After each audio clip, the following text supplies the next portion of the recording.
Alright, Austrian Werndl Rifles. I had the opportunity to load up a bunch of components. Basically, I had a store of brass, and I went and loaded some rounds for the Werndl Rifles. That video discussing reloading is available if you have a membership. So I loaded up some cartridges, and I had 3 different guns, and I went out and I was just trying to fire some I've never fired before, and I said, I'm going through my collection, sorting things out. So I went to the range, but what happened is the minute I get on a 50-yard range, a whole flurry of people show up. That's why I like going very early. I can get done, and then somebody starts shooting on a pistol range, you can't hear anything.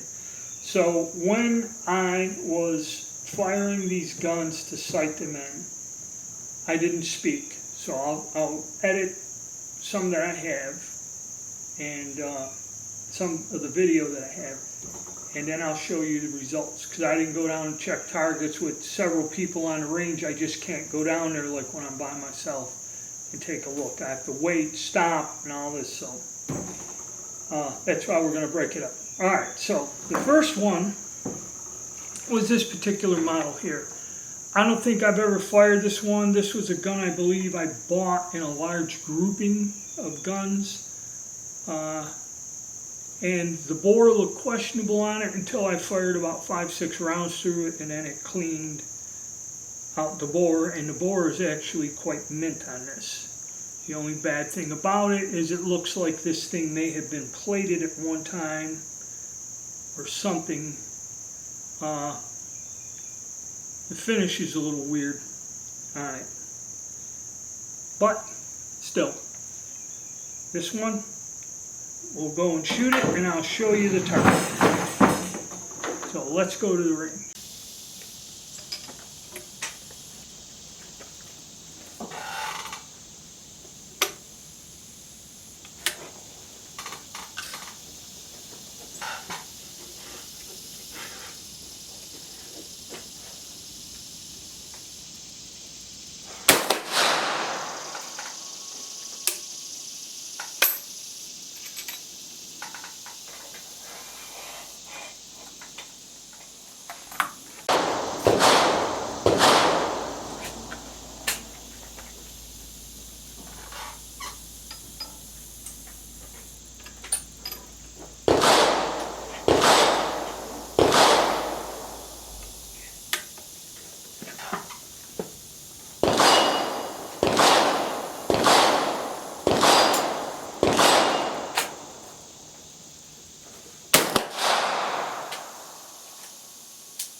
Alright, so the results I got were fairly good.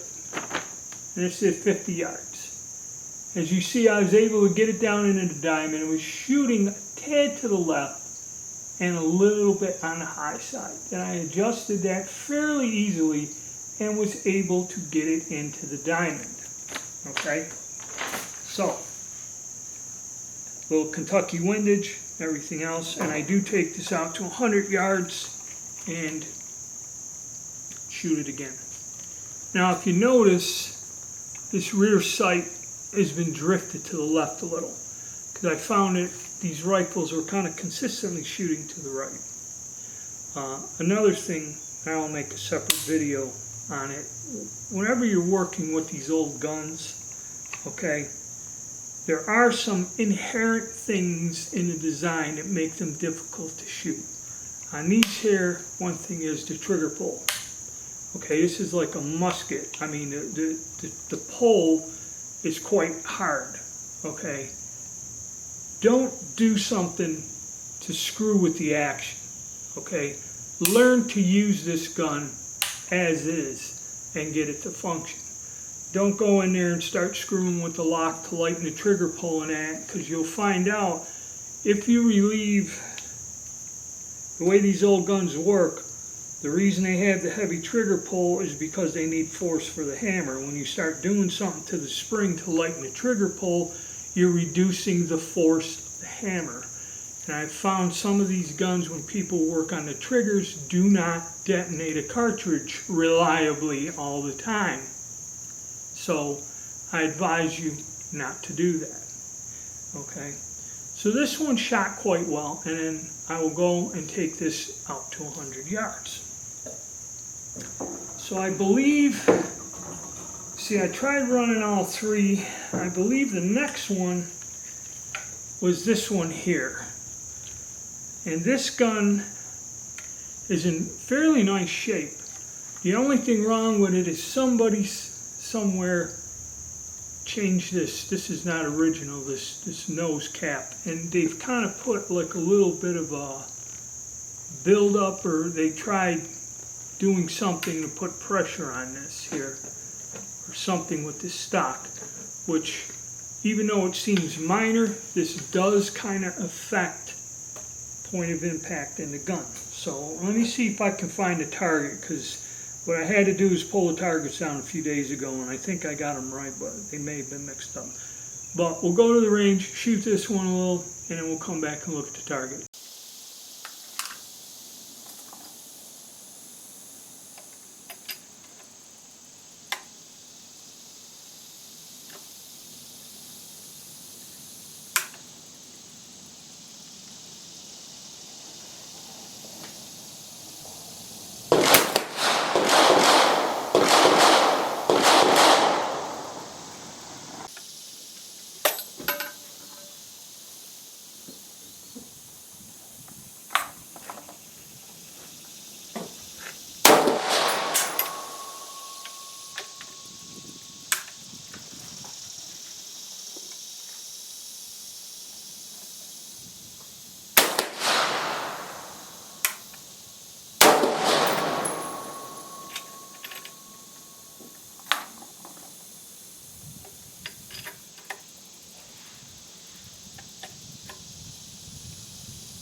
Right.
Okay, the second rifle at 50 yards shot a little bit higher. I was able to kind of get it over there, shot fairly well, but for some odd reason, the sights on this gun, they were shooting higher than the sights on the other gun. Okay, this is when you're running several different guns, it can be difficult. And then things got to where it was so crowded, some other people were showing up, they're asking me, why are you using this bench for your scope, get it off, I'm going to shoot, you know, and all this other shit. So I had the last rifle, this one here, and this one shot high no matter what, okay? And I didn't have a chance to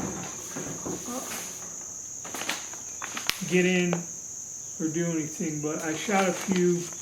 They were consistently high, and I was aiming like at the bottom of the target, so at 50 yards it was considerably high. So I decided, you know what, I'm going to call it a day and get out. So that's how the ammunition in that quite worked, and I think the problem is I'll have to make another video and explain to you, whenever you shoot these old guns, okay, the designs are well over 100 years old, okay? And I gotta make a separate video explaining that maybe the thing you should do is learn to shoot the gun, okay, and not modify the old weapon to suit your needs. Okay, a lot of people do that because, hey, it's a surplus gun, didn't pay much for it. The hell, what if I grind, cut, carve, or, you know, do something to it to make it shoot better? But you really shouldn't be doing that. It destroys the historical value of the weapon. And, you know, if someone else later on picks it up, you know, these unknown modifications can be a problem also. So I'll make a separate video on that.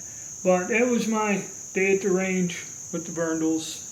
I was quite satisfied. I did go to 100 yards and do some shooting, and that'll be in another video.